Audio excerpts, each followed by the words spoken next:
This is how quickly you should move on without hurting your chances of healing. I'm a licensed relationship and sex therapist, and I have helped hundreds of people with incredible results. Let's dive into it.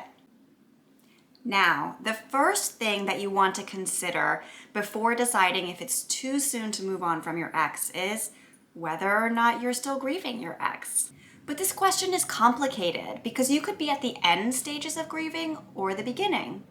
So how do you tell? Well, grief is a cycle of feelings that don't flow in any particular direction. It consists of anger, denial, bargaining, depression, and acceptance. When you're at the beginning stages of grieving, you need to ask yourself, how deep are you feeling these things? This will help you decide whether or not you're moving on too quickly or if you're moving on at the right pace. These feelings could be really strong. You might be finding it difficult to get off the couch. You could be secretly plotting how to get your ex back, or you could be really, really angry at them and furious for the things that they did to you and the way they treated you. These strong feelings are signals that it's way too soon to move on. You still have a lot of processing to do, so it's probably not the best decision to start dating and jump right into the next long-term relationship. But what if you've been feeling the emotions of grief for a long time and they've let up a bit?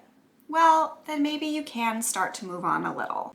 Once you're completely done bargaining and fantasizing about the ways that your ex might want to date you again, you can free up enough brain space to hopefully, possibly let somebody in again. Now, you can't open a new door until the last one closes, but you can still be sad that the relationship didn't work out and possibly angry at your ex for treating you poorly, and still be ready to move on.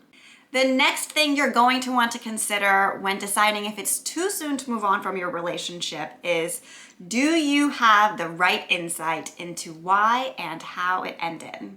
Leave emotions out of it because those tend to skew our logical perspectives. How did your ex treat you? Do you understand why they did what they did? How did you treat them? Do you understand why? Insight is a key ingredient of change.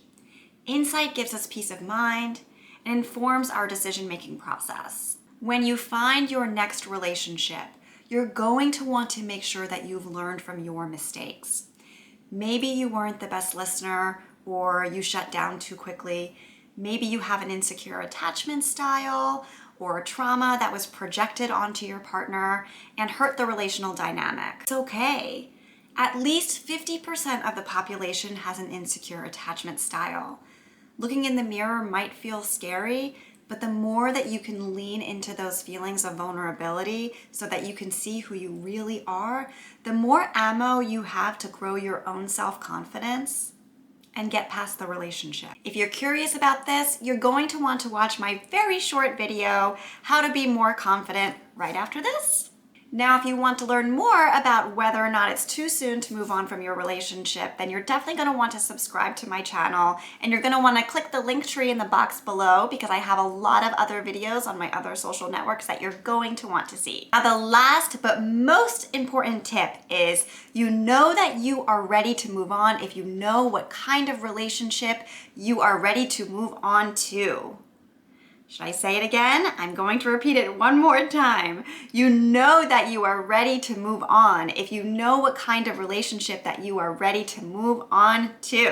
Ask yourself, do I want something serious or do I just want something casual? Do I want to date or do I want to hook up with multiple people, or am I just looking for the next one? You are absolutely ready to move on when you can answer this question. Most people avoid this question because they fear hurting someone else or making the same mistakes that they did in their last relationship. But if you know exactly what you're ready for, then you can date guilt-free.